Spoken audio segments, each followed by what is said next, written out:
Hello there, and welcome back to episode number 19 of Inside the Vault. My name is Ryan Smith. This is a Carolina Panthers podcast. As you know by now, this podcast is brought to you by the Keep Pounding Podcast Network on Twitter at KPPounding_FSSM. And this podcast is powered by Fans First Sports Network on Twitter at Fans First S. And you can rate, review, and subscribe wherever you get your podcast. And you can also find this on the Tobacco Road Sports Radio YouTube channel at youtube.com/Tobacco Radio. Well, my guest today here on Inside the Vault, he is a PSL season ticket holder for the Carolina Panthers, a Charlotte native, and host of the Cat Shack podcast. You can follow him on Twitter. I'm not calling it X, as you know by now, at NC Cat Shack. Brian Dow. Brian, welcome to Inside the Vault. How's it going, man? Thank you. It's going really well. Ready to dive into some David Tepper talk, some Panthers talk. Ready to get into it. Yeah. So, as I do with every guest, let me just get your general observations on this season. We'll keep it pretty brief. 1-10 so far. As we know, the record is really not about that at this point. But, latest loss last week to the Titans. For those of you who have been following along, I did not have a podcast last week, so no Titans game preview. But we did fall to that one, only scoring 10 points in Nashville. So, give us your observations on the season kind of so far after this 1-10 start, and then we'll just get into the Tepper and Frank Reich stuff that occurred yesterday. Yeah, man. I mean, overall, I think the one word could kind of sum up the season, and that would be hoodwinked. I think that a lot of people, including myself, to be honest, and I pick, and once we had gotten Bryce Young in the building, I think it was a classic case of people convincing themselves that we actually did have some good pieces in place. I think people kind of tricked themselves into thinking that we were going to get the 2019 Jags, DJ Chark. Thielen has really overperformed, I think, what a lot of people's expectations were. Bringing in Hayden Hurst, I think people thought that he could be the kind of guy that in this offense could maybe get us, 600-700 yards, touchdowns here or there. That's just not happening. And of course, everybody's favorite Miles Sanders was a big signing for us, and it just hasn't panned out whatsoever. I mean, I think I almost feel bad for him. So it's just disappointing to, kind of go into week one with all of this sort of built up delusion of what we expect this team to be, assuming that the defense is going to be a pretty good unit, a borderline top 10, at best, maybe a top 5 defense going into the year. And another part of my hope going into the season was just how weak the division was. And I think that played into a lot of the Panthers' hope. Looking at the Bucs with Baker Mayfield, I mean, they're not great, but I do think they're a little bit better than people expected. I think people were looking at them as a team that could potentially be up at the very, very top of the draft. It doesn't seem like that's happening. The Saints, the Saints are the Saints. Derek Carr. Falcons with Ritter. Nothing to be super worried about, if you're an average team. So I think that it's just such a disappointing season, man, because all of those things I just mentioned were true at one time. And, all of a sudden, DJ Chark is a total non-factor. Hurst can't stay healthy. And when he's out there, he's pretty much a non-factor outside of week one. Sanders looks like one of the worst running backs who's getting on the field in the entire NFL. And the offensive line that seemed like a potential strength of the team going into this year after those last 8-9 games last season, where we were running the ball down people's throats and making PJ Walker look decent because of that O-line performing well. I mean, they just totally let us down. Obviously, there's been a lot of injuries at guard especially, but, I mean, there's no excuse for it to be this bad. And then when you invest so much hope in Bryce Young, that number 1 pick, and for all of these external factors and all of these other aspects of the team that he needs to be successful, every single one of them has totally fallen through, and it's just tough. And CJ Stroud's performance on top of it, I know, is making a lot of people even more upset. So I know that was kind of a long monologue there, but there's a lot. That was fantastic. Our listeners like good content, so I can tell you they enjoyed that little rant there. I know they're going to go back and listen to this episode. We'll talk about Tampa this Sunday and a little bit. A Baker revenge game. First up, one of two against the Panthers. Last one is the season finale in Charlotte in 2024. 4:05 start time. This game was actually flexed to 4:05, originally a 1 o'clock start time, because they want the national audience to see more of CJ Stroud and Houston going to 1 o'clock. That game was a 4 o'clock game, and now at 1 o'clock. But anyway, we're not here to talk about the Texans. We actually beat them, but we're not going to talk about that. Okay. Not on this episode anyway. So we'll get there. But let's go to the David Tepper press conference today. So breaking news for those living under a rock: Frank Reich was fired as the Panthers head coach after 11 games yesterday. And Chris Tabor, our special teams coach, was named the interim head coach. And then some transactions that took place, as we learned throughout yesterday and today. Thomas Brown now calling plays once again. Parks Frazier will be the quarterback's coach for the final 6 games, and Jim Caldwell will be advising Parks Frazier in the OC room and also helping out in the quarterback room as well. And then finally, Josh McCown and Deuce Staley, the quarterbacks and running backs coach respectively, were both let go of their jobs, fired yesterday as well. So not much has changed really on Mint Street in the last 24 hours. So all of that. And so David Tepper held his press conference today.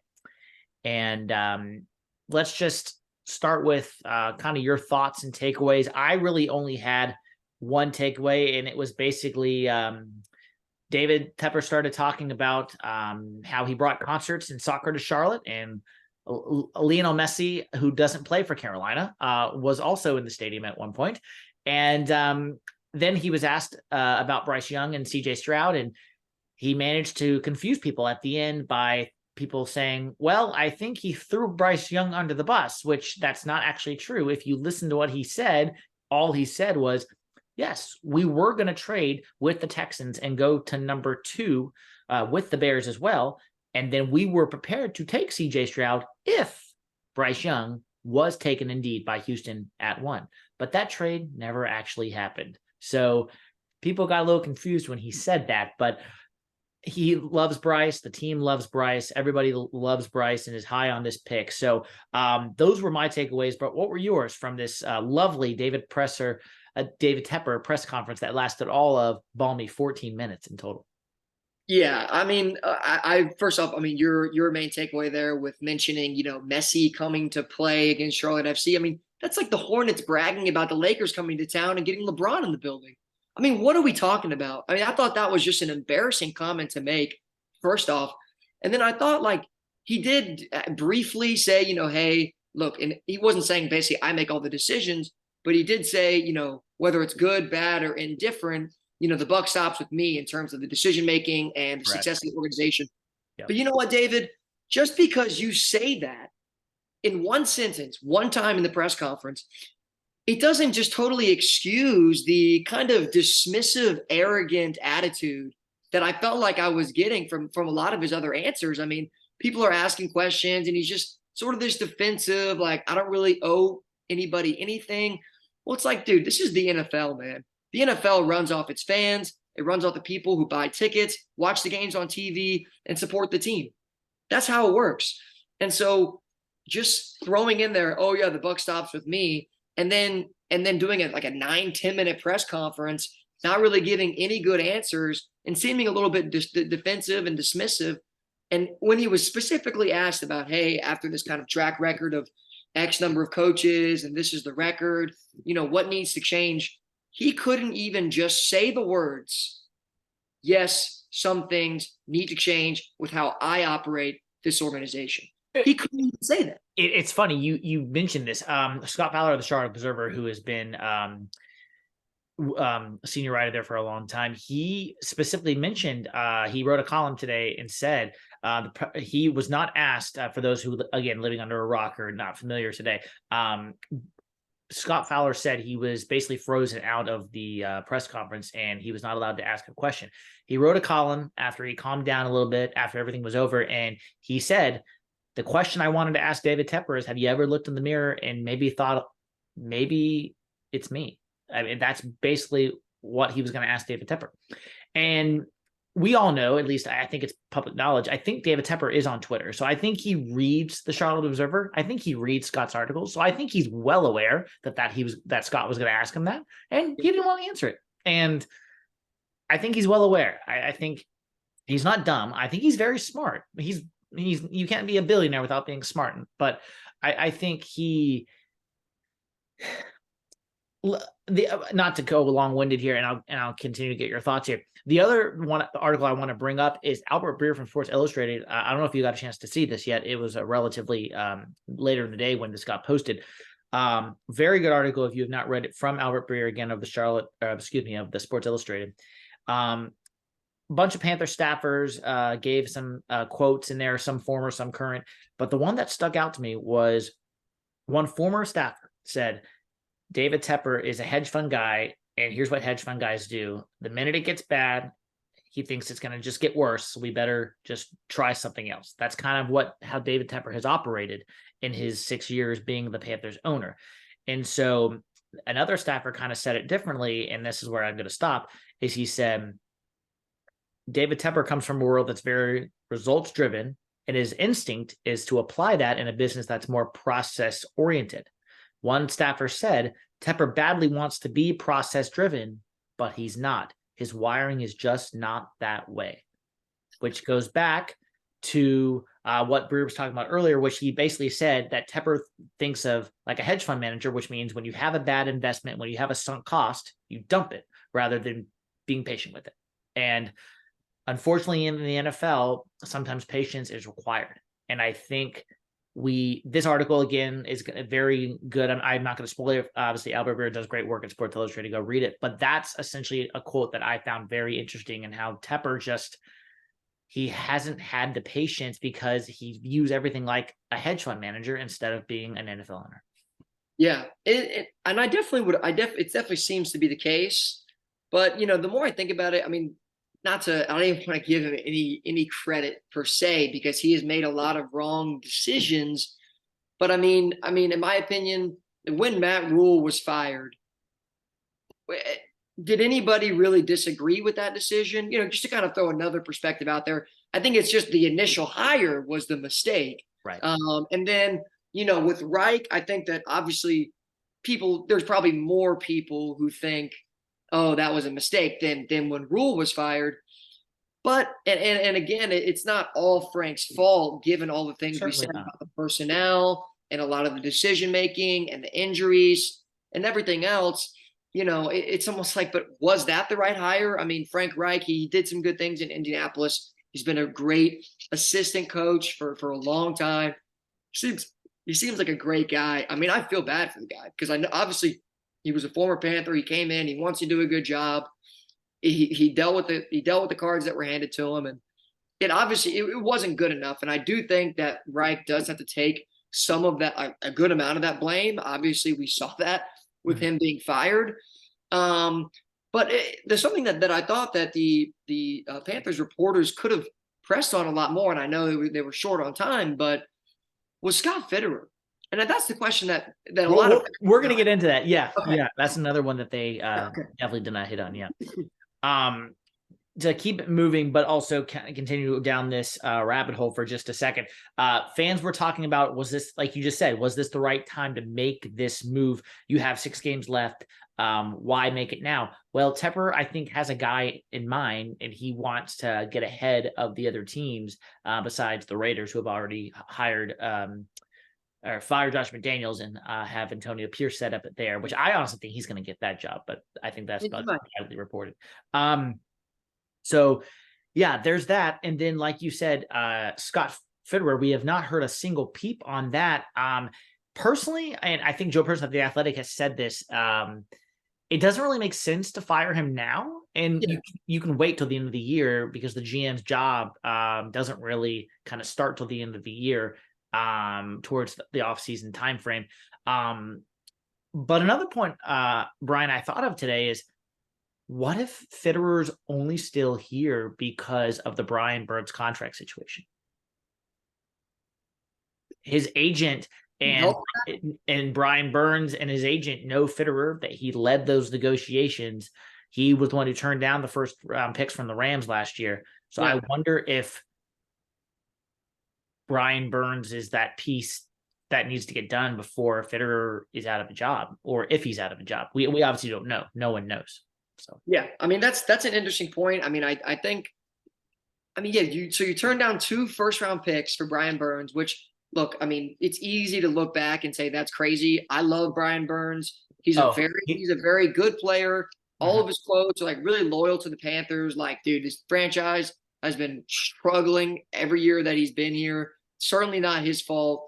But if you're going to turn down those picks and then you can't work out an extension with the guy in the whole offseason and then into the beginning of the season, maybe he's the problem. I mean, I don't know. I don't know if it wouldn't be the worst thing in the world to, once the season's over, get rid of Scott, bring in a fresh set of eyes with a new GM, get the GM and the coach aligned.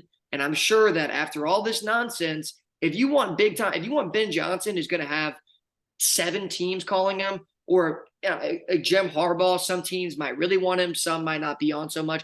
Guys like that, big names and big time GMs, some organizations like San Francisco and Philly, I guarantee you these people are going to have real conversations with David Tepper, no matter what he's the owner, no matter how much money he had, and say, hey, look, are we going to be able to run this show? Are we going to be able to do our jobs? And if that's the case, we might get some good people in the building, and maybe they can get something done with Brian Burns. Yep. Scott has shown the ability to not get something done. And if you can't get a deal done, then you move off the guy and you take 2 first-round picks. I mean, how much could we use some picks this year, right now? Very badly. Yeah. We could use some very badly. Yeah. So, I mean, really almost every move, the Burns situation, the McCaffrey trade, I know hindsight is 2020. He was always injured. And then now he's healthy and he's one of the best players in the league, obviously the best running back. But still, I mean, good Lord. And also with the trade, the Bryce Young trade, it's easy to say, we give up the 9th pick, and now we're going to give the number 1 pick. Well, to be fair, at the time, they didn't think that we would be easily the worst team in the league and would be giving up the number 1 pick. But still, come on. And Chicago had flat out said, if you want this trade to go through, they were interested in Brian Burns, DJ Moore, and Derek Brown. So they said, in order for this trade to go through, we must have one of those players. If you're not willing to do that, no trade. So I think so they had to make that choice, and obviously they made that choice. Do you think that's the right choice? Do you think that given you're investing so much in moving up to get a quarterback, would you rather have DJ Moore right now on this team or Brian Burns? I mean, it's easy to say hindsight is 2020, but personally, I still think yes, because defensive tackles like Derek Brown and defensive ends like Brian Burns do not grow on trees. Wide receivers you can get in the draft 2nd and 3rd round picks. We've seen DJ Metcalf, we've seen AJ Brown, those guys who have been drafted out of the 1st round who are studs. So yes, Mingo. Well, he's a rookie. Those guys shine their rookie year. Anyway, we'll keep it moving. We'll go into coaching candidates on another time. I'll have to have you back on at the offseason after the final 6 games. But you mentioned, I already was going to say it, you mentioned Ben Johnson. You mentioned Jim Harbaugh. Those are a few names. And Harbaugh's spoken to Tepper earlier this offseason before we hired Reich. So those are names I would throw in there. I would hire Frank Smith from the Dolphins. OC is someone else I would put in there as well. It comes from the Shanahan tree with McDaniel, and Tua has done a really good job there. Anyway, but going back now as we go into Tampa this Sunday, players who could see more time playing on the field with Tabor in charge, who do you think some of those players are going to be? I'm going to say exhibit 1 is Terrence Marshall Jr. That guy has given every chance in the world. And I know people are going to probably crap me on this for this because he is like, well, Ryan, he has a 9-catch game against whoever that was. And then the next game, he drops 2 balls that are handed to him right in the bird basket. Yes, I'm not defending him on that. I know that.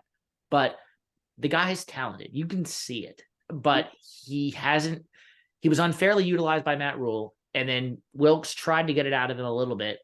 And then he was obviously not retained. And then we hired Reich, and it was kind of been a mixed bag through 11 games. And then some of those were healthy scratches, including these last 2 games. So Anyway, so who are some of those guys that you think are going to be playing more in this final 6 games with Tabor as the interim?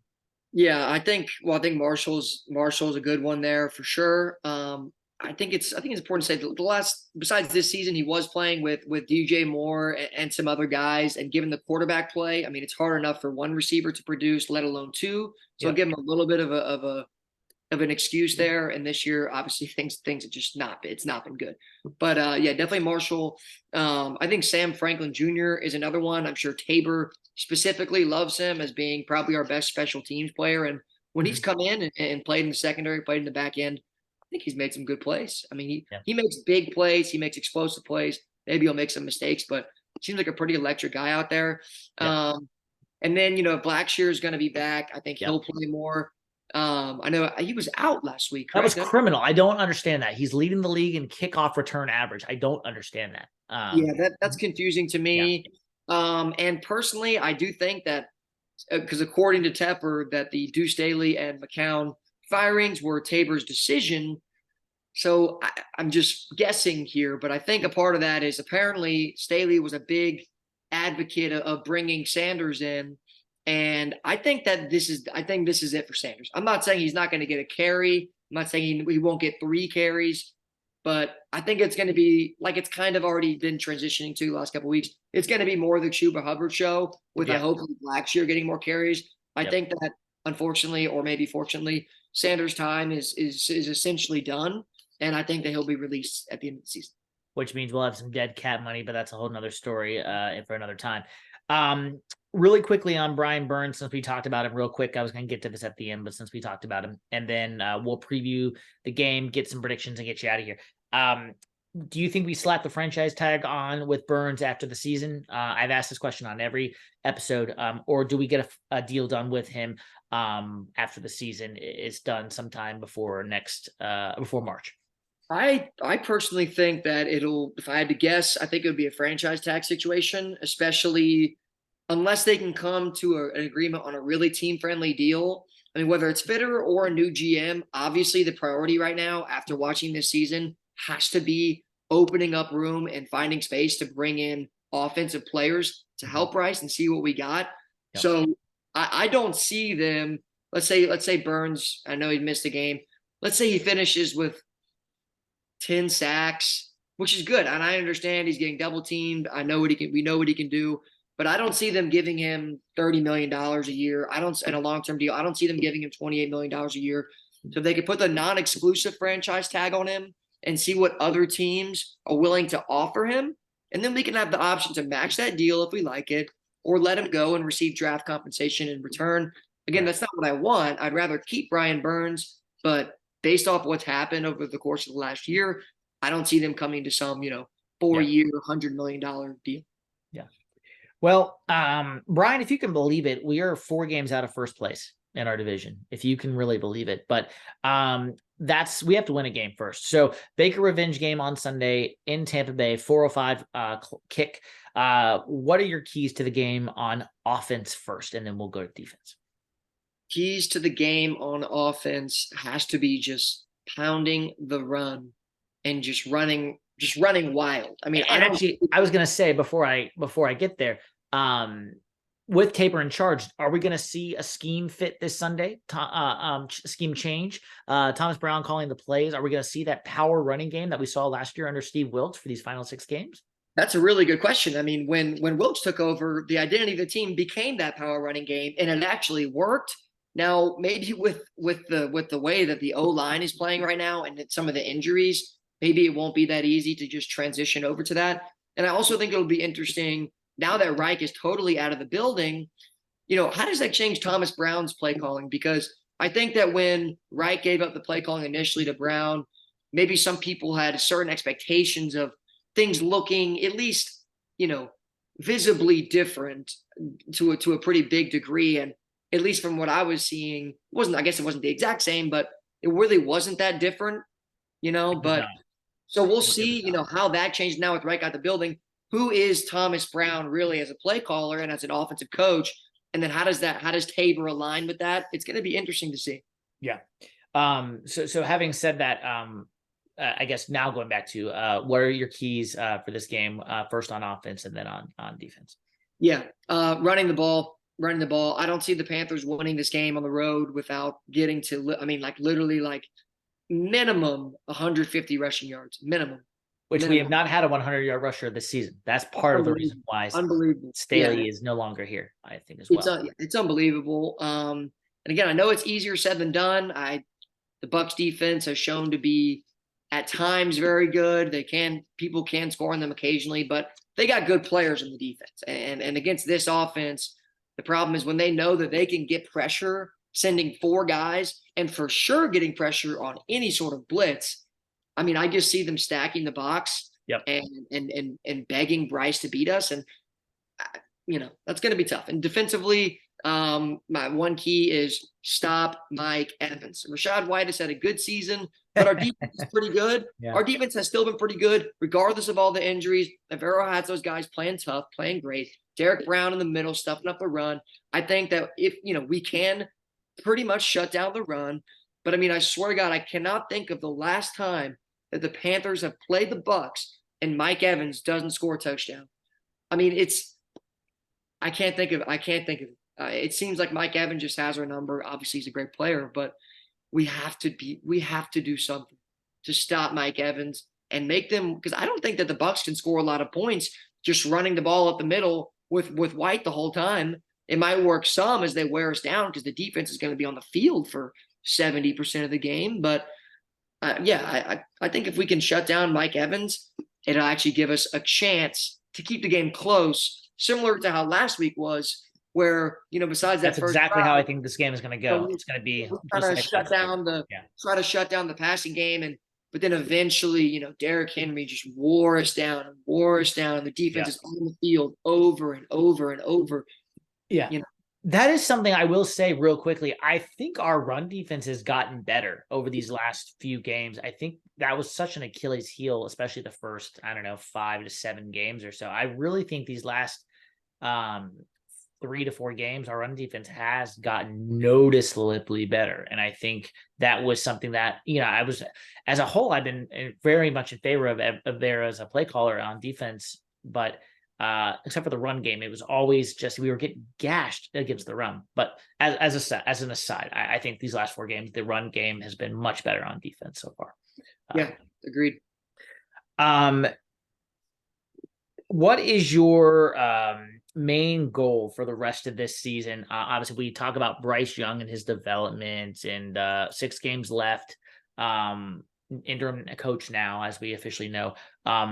What are some of your main goals for this team the rest of the season, wins and losses aside? What do you want to see? Yeah, I mean, I want to see the O-line give Bryce Young a chance. I want to see Bryce Young. Amen, brother. I think everyone wants to see that. I want to see one 300-yard game from Bryce Young. And again, I know it's not all him. It's not him just, I'm going to throw for 180 yards or 300 yards. These guys got to get open. Part of that is time. And I think a lot of that falls on Mingo. I think we know what Thielen can do. I think over the last couple of weeks, we've seen not the kind of production that he was putting up in the middle of the season. But, in general, he's at least been able to get a yard of separation. And when he does, Bryce is putting it on the money most of the time. So I'd like to just see Bryce get a fair chance against we got a lot of divisional games coming up. None of these teams are very good. They're all pretty average team or are quite frankly below average teams in the NFL.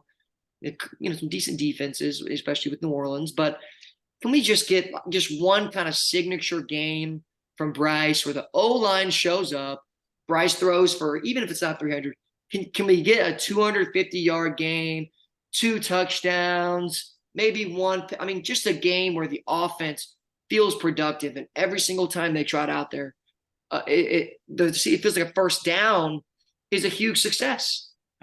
Just give me a game where they walk onto the field and we feel some semblance of hope that we might actually go down the field and score. Yeah. And what is, at the end of the day, just one word, what do we need to do to come out with a victory on Sunday in Tampa? What is the key, main key? Block. Simple. Block. Okay. That's good. It's good. Well, as I said at the top, my guest today has been Brian Dow, the host of the Cat Shack podcast.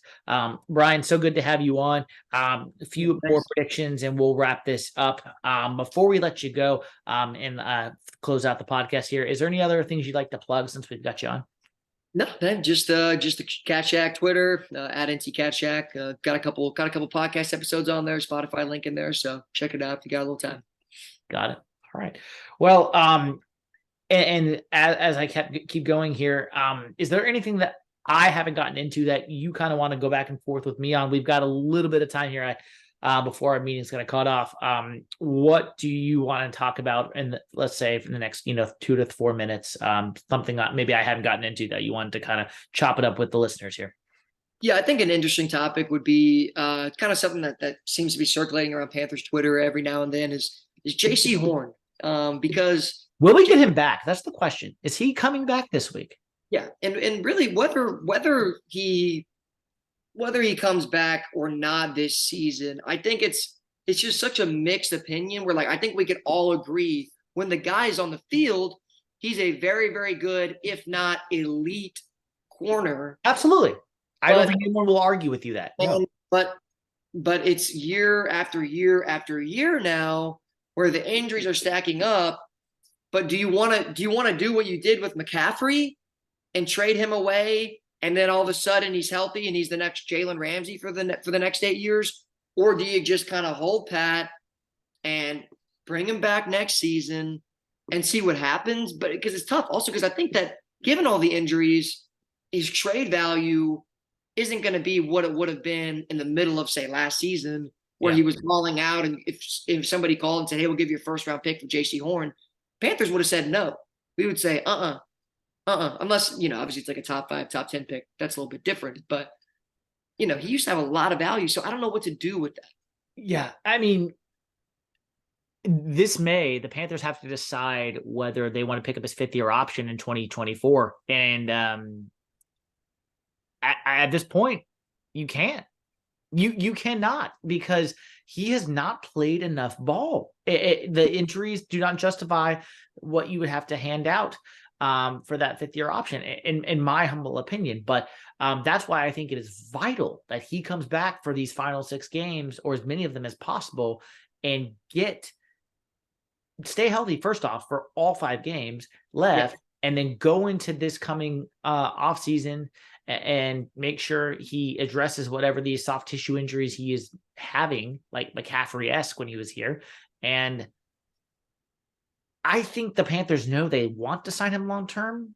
Yeah. But they also they want to make a financially responsible decision. So there's no rule to say, well, you decline the 5th-year option, that means they're automatically going to become a free agent. No, you can choose not to let them leave the building. Even if you decline the 5th-year option, you can still see enough good things from him in that final season of his contract, and then you can still sign him long-term. If he stays healthy all 16 games, shows he's an elite corner like we know he can be. That's just my opinion, though. Yeah. No, I think that makes a lot of sense. Yeah, that's a good call. Yeah. Well, as I said, Brian Tao has been my guest here on Inside the Vault. Rate, review, and subscribe wherever you get your podcast. But again, Brian, thanks for coming on with me and chopping up today. Of course, man. Yeah, appreciate you having me on. It was fun. All right, and that will wrap up episode number 19 of Inside the Vault, a Carolina Panthers podcast. I'm your host, Ryan Smith, and we will see you next time.